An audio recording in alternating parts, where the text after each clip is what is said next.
Hi everyone and welcome back to your weekly installment of the Reserve List Top 10. These are the hottest selling cards on the Reserve List from July 12th to the 19th of 2024. And yes, Bloomberg has had some strong interactions on the Reserve List and those sales are continuing even to this day. So you want to know what I'm talking about? Stick around, we have a lot to cover in today's video.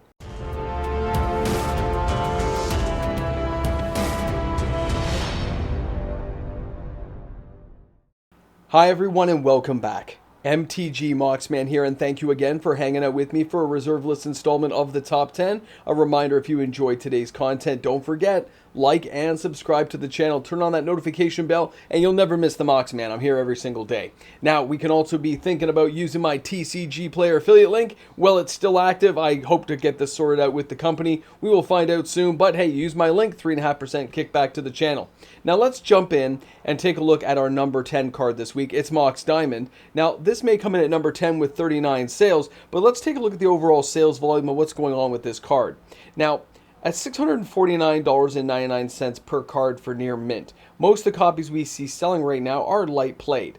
Now, that means $25,349.61. That is a massive amount for just a few sales. Keep that in mind, guys. This isn't like it sold 500 copies. That's not possible in today's market. The Reserve List is a much more closed-off beast than most people realize because nobody's focusing on it except for me, and nobody follows the detailed sales like I do. So I can put it to you simply, the Reserve List is not what it once was. The sales are a lot tighter. The prices seem to be holding, and there's just not as many cards out there as there used to be. Consolidation, baby.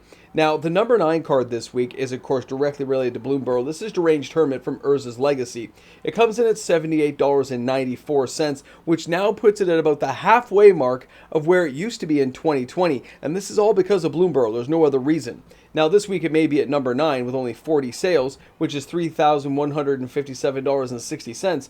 But this is still a lot of sales. It's still a lot of action of what's going on in the market space, and you need to be aware of it because if this is a card you want to get, you might want to hang on and just wait about 90 days all the way through to about 180 days to watch this card sink back down because of the fact it interacts with squirrels so well. It's not just a player in Commander wanting this thing. It's a whole bunch of speculators and secondary market people now buying up these copies, especially the near mint ones. So if you're a person who has a little bit of patience, hanging low, staying off the radar, and letting this card slowly slip down might be your best bet, just to wait it out at this point because it's gone up a lot in price and I'm not sure if these prices are going to hold.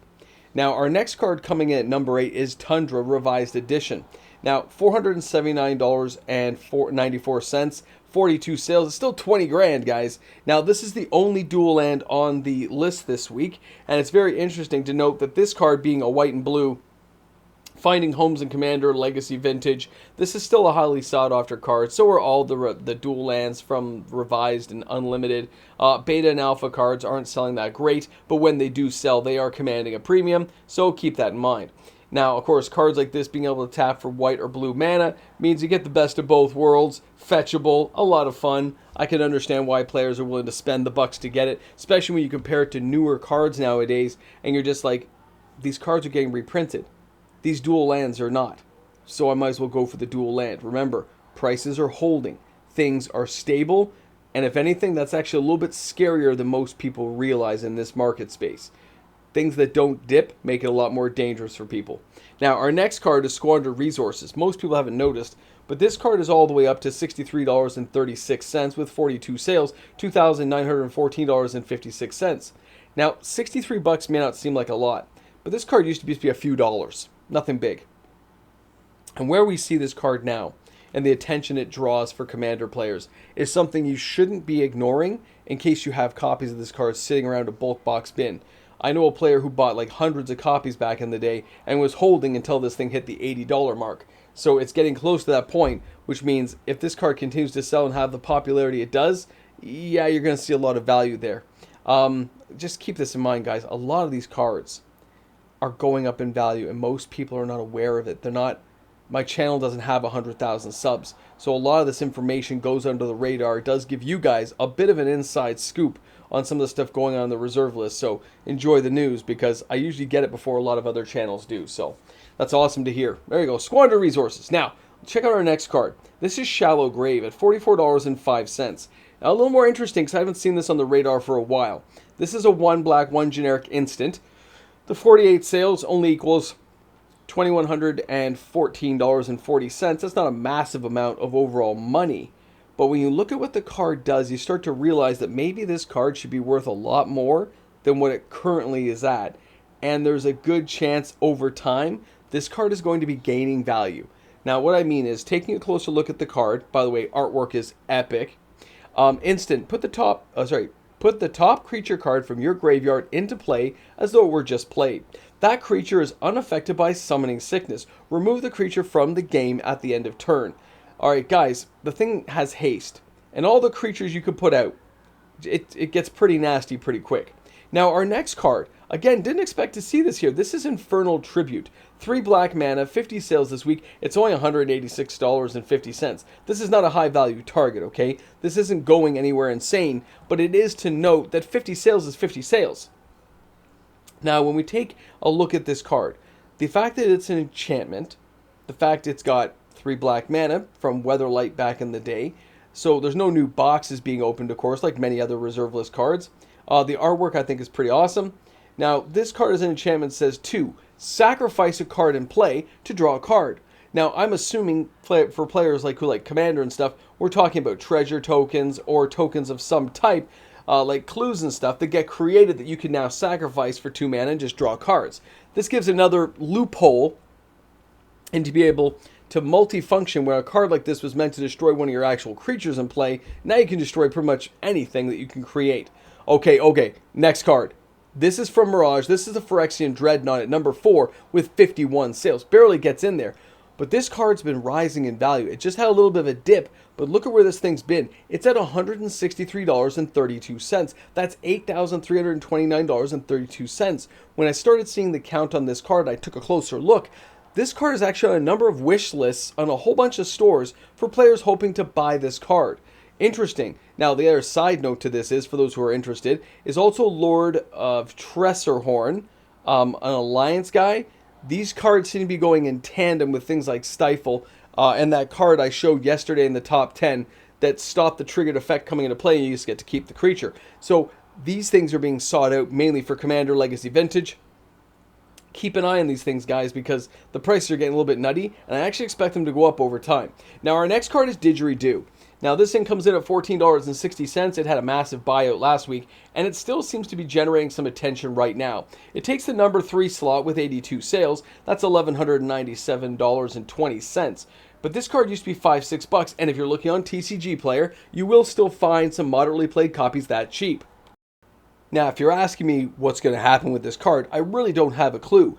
I just know what the long-term effects of creating more Minotaurs will be, and if you give them a good commander deck, more tribal-themed build-ups, then this card becomes absolutely essential to making a Minotaur commander deck really go off, or any vintage legacy decks that may be building with this stuff later on. Having 4 of would just be insane. Keep it in mind, this is just a nutty card with powerful bombs that are going to make a lot of sense about 10 years from now. Keep an eye on the card, guys. Buy it when it's cheap. Now, our next card coming in this week is Liege of Hollows. This comes into the number 2 position, and as you can see, it's at $15.95. That's a huge cry from where it was. This was like a $1 card a month ago. Now, it has 125 sales. That's $1,993.75. There's still an abundant supply. It's not selling out. There is a bit of a lull on things like TCG Player with available copies, but when you actually look around, you can still find this card, and it's not going to cost you too much. Now, for the 2 green, 2 generic Summon Spirit, if Liege of Hollows is put into any graveyard from play, each player may pay any amount of mana to put that number of squirrel tokens into play. Treat them as 1/1 green creatures. This is essential for certain deck builds. It's an amazing card that costs next to nothing, and actually, the casting cost of the card is pretty inexpensive for what this thing is. I like it for the casting cost. It's vanilla with a great effect. And I do expect this card to go back down in price over time. So, now to the number 1 card. This is the one you've been waiting for. Here we have Seeds of Innocence from Mirage. This card now comes in at $25. 226 sales is $5,650, guys. Buco bucks. Big money being spent. This card is just being gobbled up everywhere. And it actually it does have gameplay. We've talked about this over the years, and it looks like players have finally had enough, and they've decided to scoop this card up. Now, it's not where it used to be, like 40, 45 bucks for near mint copies back in 2021. This is a lot cheaper still. 2 green, 1 generic. Bury all artifacts. Each artifact's controller gains an amount of life equal to that artifact's casting cost. This is where things get nuts, because if the thing costs 0, you gain 0 life, right? You're getting rid of a lot of stuff for next to nothing, depending on what you're using it for and how you're using. Even if it's a sideboard card, I can see why a lot of Commander players are picking up copies of this card. Awesome, super cheap, and no, I don't expect it to shift. So don't expect Seeds of Innocence to really have any shifting in price. It's not really going to drop. The market is actually still buying at this price point when it can find near mint copies. It's also buying moderately played copies for anywhere between $17 to $18. Light play for $20 to $21. The market wants the card. People are going looking for it in bulk that they own now.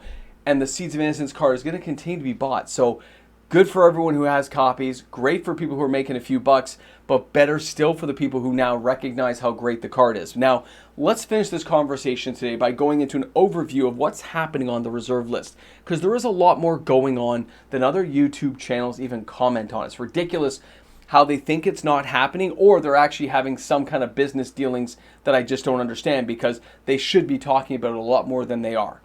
When you see things like Mox Diamond consistently selling $20,000, $30,000 worth of inventory every week, okay? Every 2 weeks, every 3 weeks, that is a lot of Mox Diamonds moving. An insane amount considering how the market is right now. Dual lands haven't been on the radar lately, and the reason you're not seeing dual lands coming up in my top 10, there's not that many out there. Okay, they're not for sale. Where are they? What are they doing? Are they on a different planet? Are they taking a vacation to go see Wolverine and Deadpool? I don't know, but you can't buy them. They're on wish lists, they're on want things. You've got to go to secondary market sellers on TCG Player. You got to find people on eBay, or you have to show up at the Magic events and buy them directly from the guys who've got control of those cards. They're not as easily found as they used to be. They're not readily available, and they're not cheap. So that's just where they are with dual lands. They've been gaining in value consistently over the last 6 months, and people don't want to talk about it. It's ridiculous. And I get it. Most people aren't going to be here this late in my video if they watch the reserve list video at all. This one barely even ever cracks 5K for views, but the facts are the same. People are buying the cards. Like with Bloomberg right now, we got Deranged Hermit, you got Legion Hollows, right? Everyone's like, oh, look at these cards. But you also, on the side note, have Volroth Stronghold. You've also got things going on with Yavimaya Hollow, Yavimaya Cradle of Growth. No, sorry, Gaia's Cradle. Gaia's Cradle. Sold 18 copies. Doesn't seem like a lot, I realize, but 18 copies is still like $20-something thousand almost. This is a lot of money moving, especially the 2 graded copies. Very interesting. Now, on the side note here toward the end, people had asked me about some weird sales going on. Well, how about six Mox Sapphires unlimited selling? Six sold. Okay, it doesn't seem like a lot, but an average of $3,000 or $4,000 a piece. That's like $25,000 in Mox Sapphire. That's a lot. 4 Mox Rubies, 3 Emerald, 2 Pearl. No, none. 0 Time Twister, just in case you were wondering. I thought it was interesting. There's a lot of heavy sales. And the Phyrexian Dreadnought. Nutty stuff going on, guys. So keep an eye on the market. That's what I do. And I want you guys to be aware of these sales going on, because there are some great cards out there that people aren't paying attention to. And you may have a chance to get some of these cards before they ever have a chance to go up and get out of range again. Thanks a lot for hanging out. Thanks for being here on my channel today. I look forward to seeing you guys for the live stream. A reminder, this is Moxman vacation mode. I'm off for the whole week, so I might be doing some crazy stuff. I might be doing absolutely nothing. But either way, the videos will be here every single day. Thanks for hanging out. I'm going to exit stage right on my screen, or stage left. Whatever, I'm out of here. Well, here we are again, guys, at the end of the video. And this is the moment, the time, the special occasion event, where I get to thank all the patrons, the YouTube membership members, and let you guys know how much it matters to me that I'm able to bring this information to you because of the sponsorship of each and every one of you guys donating to this channel every month. Guys, thanks again for being here, and don't forget, new videos every day. It's because of you guys. Okay, guys, I get this question a lot. Ramble jamble! And a lot of people fail to understand where the reserve list is at right now and what's happening with the reserve list. If you have a person, whoever they may be, Bob, and Bob's in Nebraska, and Bob buys one Volross Stronghold every week, because he can, because he wants to. It's 4 a month, 48 a year. Doesn't seem like very much, does it? Bob does this all the time, every week, for 5 years. It's a couple hundred copies gone. Again, still doesn't seem like a lot, does it? When you look at the print run of cards versus how many cards somebody like Bob is buying, it never seems like a lot on the surface until you don't see them anymore. And when people say these cards get traded between seller to seller, that actually happens. Somebody gaining a larger position of cards, trading an unlimited mox to get 100 copies of something. That stuff does happen. Maybe not as much as people think, but it does still actually happen. And that consolidation of Magic equity is something players need to be aware of, because when these cards become popular, when a card like Deranged Hermit goes from $16 to $78, somebody's cashing in. It's not you, because you're the one buying the card, but somebody cashed in. And I really feel it justifies some of the things I say and do on this channel, because I can see that happening. I sound the alarm and say, pay attention, and thank God that some of you guys listen. Some of you guys get on the inside track, buy a couple of these copies, keep some for yourself, other times sell it off. I don't care. I'm just glad somebody managed to get a little bit of a deal before a card goes batty. And yes, in most cases the cards go back down. We go back down to earth. It just takes a very long time to get there. And you know what? When that card is going down, somebody's buying those copies at the bottom, and they're getting set up for the next time this happens. Crazy, right? Anyway, it's awesome. It's a reserve list. People who fail to recognize how amazing the reserve list is. The reserve list is amazing. Your people are missing out.